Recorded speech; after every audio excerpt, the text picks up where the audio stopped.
Em nome do Pai, do Filho e do Espírito Santo. Amém. Ave Maria, cheia de graça, o Senhor é convosco. Bendita sois vós entre as mulheres, e bendito é o fruto do vosso ventre, Jesus. Santa Maria, Mãe de Deus, rogai por nós, pecadores, agora e na hora de nossa morte. Amém. São José, rogai por nós. São Patrício, bispo e confessor, rogai por nós. São Felipe Neri, rogai por nós. Nossa Senhora de Fátima, rogai por nós. Em nome do Pai, do Filho e do Espírito Santo. Amém. Bom dia a todos. Nós estamos aqui na página 84 do livro O Diálogo, escrito por Santa Catarina de Sena. Nós estamos num capítulo em que Deus fala sobre os pecadores. Item 14.2. Seus principais defeitos. Os pecadores haviam recebido a graça no santo batismo. Deles eu fizera árvores de amor. Transformaram-se em árvores de morte, pois estão mortos, como disse antes, no item anterior. Sabes onde nascem suas raízes? No solo do orgulho.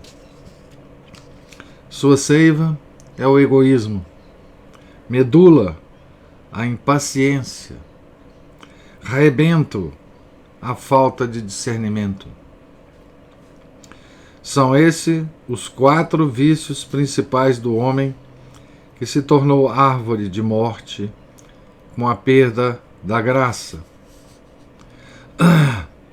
4 principais vícios: orgulho, egoísmo, impaciência e falta de discernimento. No seu íntimo vive o verme do remorso, mas é pouco sentida sua presença devido à cegueira do egoísmo. Como o alimento desta árvore brota do orgulho, a pobre alma vive cheia de ingratidão, que dá origem a todos os males. Se o pecador tivesse gratidão pelos benefícios recebidos, conheceria a si mesmo em mim, amar-me-ia. Mas ele é um cego que vai tateando pelo rio do pecado, inconsciente de que as águas não o esperam. Os frutos mortais dessa árvore são tão numerosos quanto os tipos de pecado. Uns são alimentos de animais para os quais vivem na imundícia, revolvendo o corpo e o espírito na lama da carne, à semelhança do porco no chiqueiro. Ó homem embrutecido, onde deixaste a tua dignidade? Eras irmão dos anjos, e agora não passas de um feio animal. Tais pessoas vivem em tal baixeza que não somente eu, suma pureza, apenas consigo tolerá-los. Até os demônios, dos quais se fizeram amigos e escravos, não aguentam diante de pecados tão imundos. Nenhum pecado é abominável como este, nem há outro que tanto escureça a inteligência humana. Os filósofos pagãos, que não possuíam a luz da fé, compreenderam isso através da natureza. Para melhor estudar, guardavam a continência. Também afastavam de si as riquezas, a fim de que sua preocupação não lhes envolvesse o coração. Não age assim o falso cristão. Não age assim, ó falso cristão, cheio de maldade, por própria culpa perde a graça. Então, Deus aqui não poupa adjetivos, né, para nos classificar, né? E ele chama atenção aqui para um aspecto muito interessante, inclusive dá o exemplo dos filósofos gregos, né?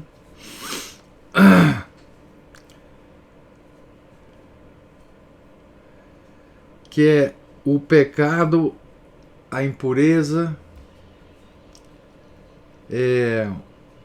escurecendo a inteligência humana.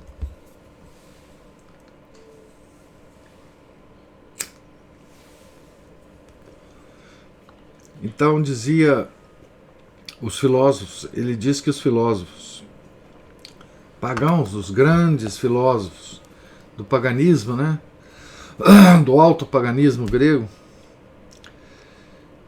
até eles que não tinham a luz da fé, né, eles se afastavam das riquezas e guardavam a continência, né? Eu quero lembrar, eu sei que eu já li esse trecho para vocês, mas eu quero lembrar de um trecho de um livro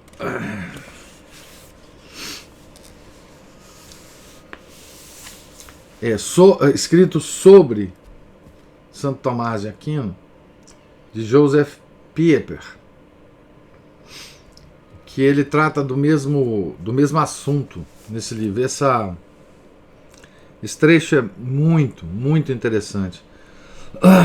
Esse livro de Joseph Pieper chama O Silêncio de Santo Tomás. Eu, inclusive, adquiri esse livro, estou lendo ele. Ele é extraordinário.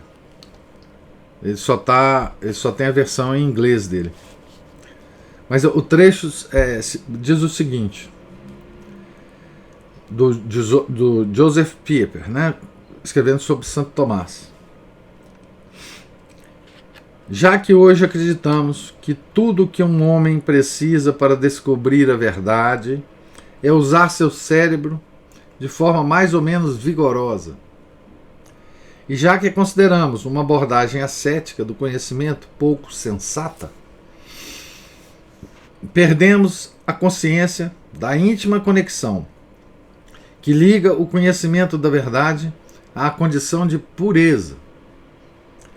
Tomás diz que a filha primogênita da impudência é a cegueira do espírito. Então ele usa aqui a expressão cegueira do espírito, enquanto Deus Pai usa o escurecimento da inteligência humana, né? Continuando aqui com o Joseph Pieper.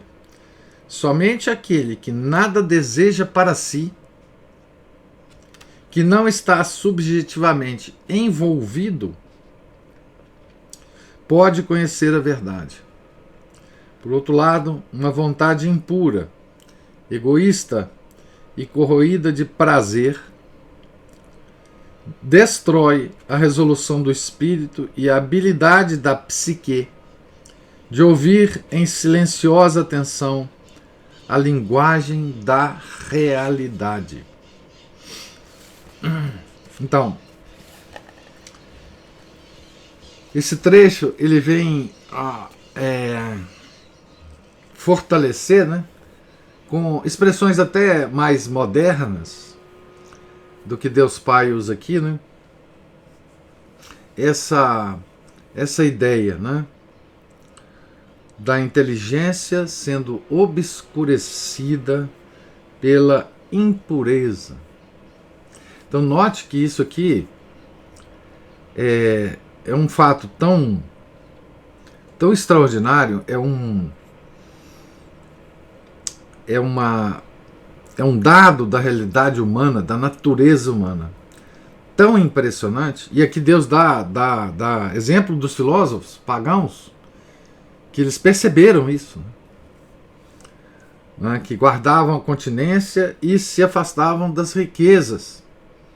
Então, é uma espécie de voto de pobreza pagão, né? E ele diz, né? Se esses filósofos pagãos, que não tinham a luz da fé, eles mesmos perceberam isso, né? Eles compreenderam essas verdades a partir da observação da natureza humana, inclusive. Mas note que esse específico ponto aqui, ele deve ser o fundamento de toda a educação católica, ou de toda a educação verdadeira do homem. Ou seja, para que a gente limpe a nossa inteligência, para que a gente faça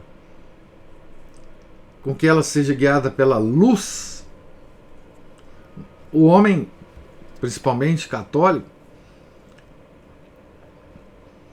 ele tem que se livrar das impurezas, da impudência e do amor às riquezas. Então, isso é digamos assim, um princípio fundamental da educação humana.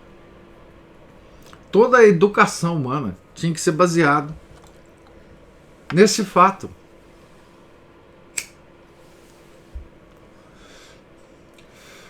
E hoje, quando a gente vê, né, discussões nos meios católicos sobre educação, qual é a educação que a gente deve dar para os nossos filhos,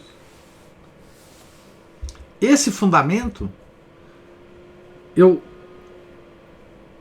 vou expressar de uma forma, digamos, cautelosa, esse fundamento raramente aparece, se alguma vez aparece, não é? Então, para iluminar a inteligência, nós que recebemos a luz da fé no batismo, nós temos que nos preocupar com a pureza de coração. Pureza é uma coisa da vontade, não é do intelecto. Não é do intelecto. Inclusive, nesse livro, o Joseph Pieper, ele demora um pouco falando sobre a vida de São Tomás, falando justamente sobre esse aspecto de São Tomás, da pureza dele, a pureza da vontade dele, né?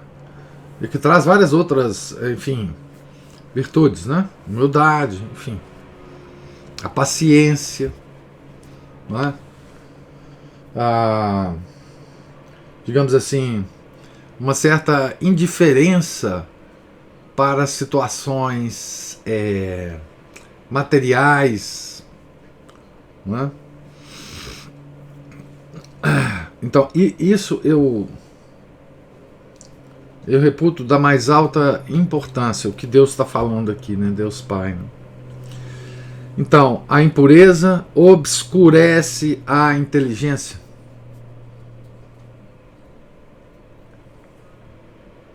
Então, os pagãos agiam assim, os filósofos pagãos, né? E aí ele se lamenta, né? Deus Pai. Não haja assim o falso cristão, cheio de maldade, por própria culpa, perde a graça. Então, a nossa inteligência é obscurecida por causa da perda da graça, já que a graça ilumina a nossa inteligência, né? Então, continuando aqui. Outros pecados ficam nos bens materiais, como nos avarentos e gananciosos. Aqui Deus vai dar uma aula até de economia aqui. Estes, os avarentos e gananciosos, né? Fazem como as toupeiras, que se alimentam da terra até a morte.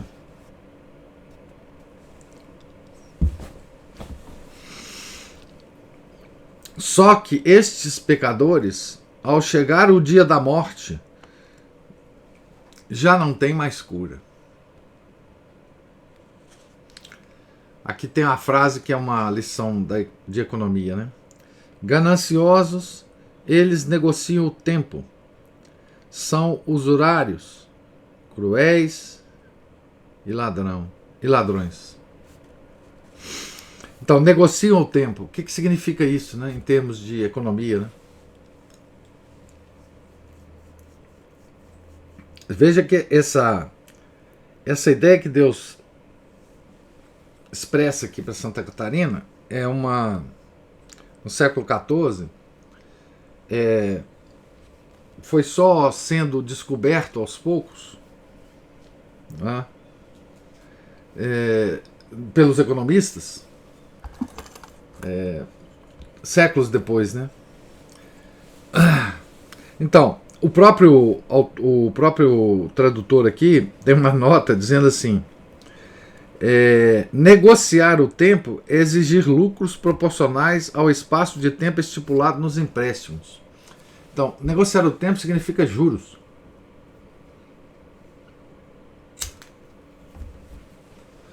Em última análise, negociar o tempo significa usura, desculpe.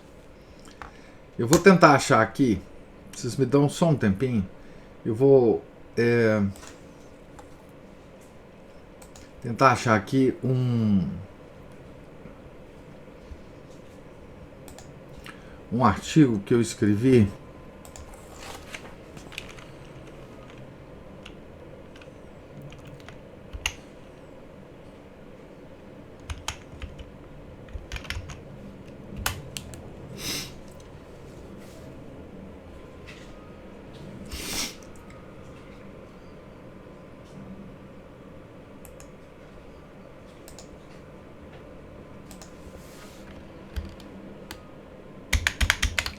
Achei aqui e vou colocar aqui. Depois eu vou colocar no vídeo também que vai para o YouTube um pequeno post que eu fiz no meu blog sobre essa frase. Quando eu li, eu fiquei tão impressionado que... Então, gananciosos, eles negociam o tempo, são usurários, falando da usura, né? Cruéis, ladrões. Então Deus Pai está condenando a usura aqui, como sempre a igreja condenou, né? A igreja sempre condenou a usura. Aliás, a usura foi condenada pela filosofia grega também, né? Tá certo? Aristóteles fala sobre a usura.